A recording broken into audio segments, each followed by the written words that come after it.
Hey YouTube. Well, today I wanted to show you guys this pre-owned 2009 Infiniti G37x. It's a shame I don't have the 2010 model because that is when they updated the car. So this one is pretty much the first year that the 37 came out. They changed it to 37 from 35 from 35 because of the 3.7 liter engine from the coupe when that came out in '08. My aunt actually has an '07 G35X, so just trying to notice the difference between this one and the old one. I mean, these Infiniti Gs, I kind of have a little bit of a split, or a little bit of reservation with them. I mean, they're a really fantastic sports sedan. They're very fast, they're very quick, they're very fun to drive. They look okay. They looked better back in '07. This design looked better back in '07. It's looking pretty dated in my eyes. And it's also this car is also quite a gas guzzler, from what I read about owners. And my aunt's '07 is a gas guzzler. And they weren't kidding when they said the engine in these are a little bit unrefined. I mean, the exhaust makes a decent noise, but honestly, it's a little too unrefined for me. And I'm really not liking the front styling of the older one. I definitely like the newer one now, the 2012, with how they basically, this one has fog lights, but it's on the inner part right there of the headlights, so when they're on, it kind of looks like high beams. It does have bi-xenon lights. The new one moved the fog lights to the lower part where there's a hole right there. They changed the styling a little bit, they changed the rims. These are 17-inch rims on 225 55 R17s, which are a little bit skinny actually for a sports sedan, because the Accord actually rides on 225 50s R17s, so a little bit small. You have to get the sport package that gets you the 18-inch wheels if you want it to look more like a sports sedan. But this one is an '09 with 51,000 miles. And here it has a black interior. It does have the premium package because it has the Bose audio system, power telescoping steering column, which is nice. No navigation though, and you do have your push button start in here like every other Nissan product. And I like how it moves, everything moves, and I love, my favorite feature about the G is how when you adjust the wheel, the instrument panel moves with it. That's a really nice feature, so it doesn't block your vision or block your view of the instrument cluster. I mean, sitting in this interior, to me, it screams a little too much Nissan. It doesn't scream enough luxury for me, especially for an Infiniti. Like the TSX's interior seems more luxurious to me, and it's really not that as luxurious. But I mean, the dashboard material is soft touch plastic, but the grating doesn't really feel that great, in my opinion. You do have this washi aluminum trim that's kind of like supposed to look like the Japanese washi paper. I remember when my aunt bought that car in '07, they really stressed that. I'm a little disappointed that the aluminum here is peeling off already. Thankfully, it's not happening here. I've seen my aunt's, hers is pretty much peeling right here and peeling right here, but this one's not doing it. Hers has about roughly the same mileage as this car, probably. Now, this car does have a 7-speed automatic with manual mode, and you can put it into DS mode, which is the drive sport mode. No backup camera on this car. You have to get the navigation, though.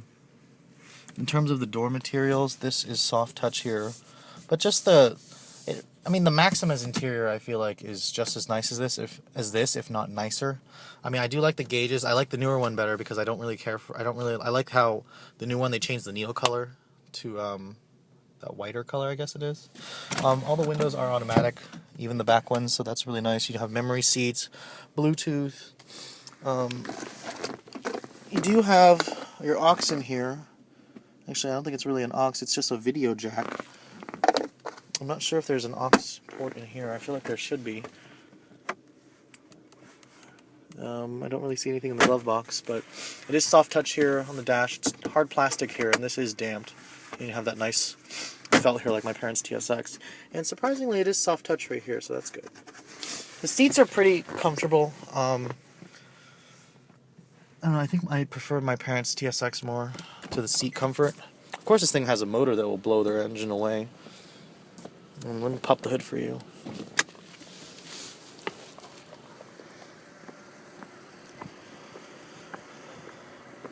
xenon headlights on this car too. I think I mentioned that. Thankfully it has struts. One thing I did notice about Infinitis is the V6 looks a lot better in the Infinitis versus the Nissan's V6. Like, I like how it has the dual throttle bodies. It has dual mounting points on the hood. It's like a BMW. Dual throttle bodies. It has the VV, variable valve event lift system. So this is the 3.7. You can tell the 3.7 from the 3.5 because the 3.7 has this badge on it, while the 3.5 has 3.5 on it. It's a really fast engine, except it does sound like a truck sometimes at idle or when it's revving. I don't really like the way it's very unrefined, especially like in a luxury car. It's a little bit unacceptable to me. But I guess if that's your thing, you can go for it. It makes a very nice noise, though.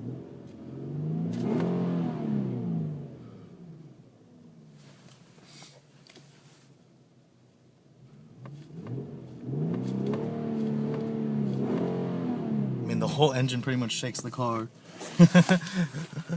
It's pretty exciting. The Bose audio system in here is pretty good. Let me turn it on, see if I can find it. There's no radio stations, or there's no XM in here, unfortunately. And the radio stations over here suck. I hate FM radio.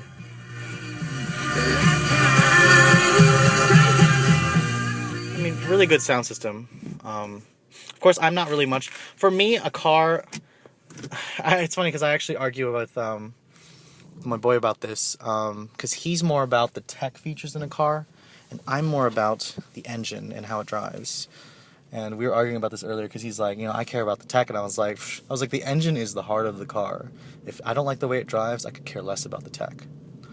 But it's really up to taste, because I'm a car person. But anyways, let me take you guys on a quick drive for this car because it is fast, fast, fast. We definitely get a lot of speeding tickets in this car. But I've never driven the G25, and I don't really care to, because it's, in terms of 0 to 60 times, it's probably about the same as the TSX, but to me, a small displacement 2.5 liter V6 doesn't appeal to me. I'd rather have a 4-cylinder.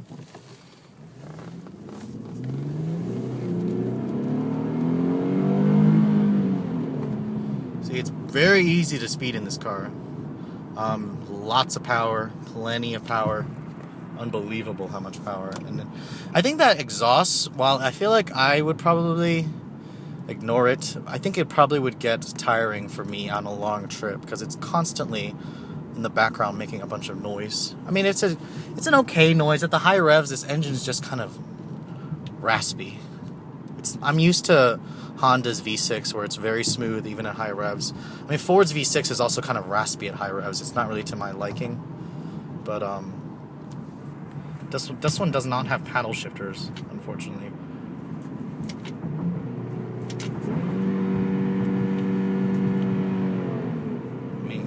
Nice job with throttle blipping. I mean, the 7-speed auto is fantastic.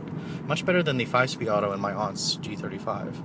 But anyways, guys, if you're in the market for one of these, if you're looking for something that's more about brute force, I definitely recommend it. But other than that, it's kind of getting a little long in the tooth.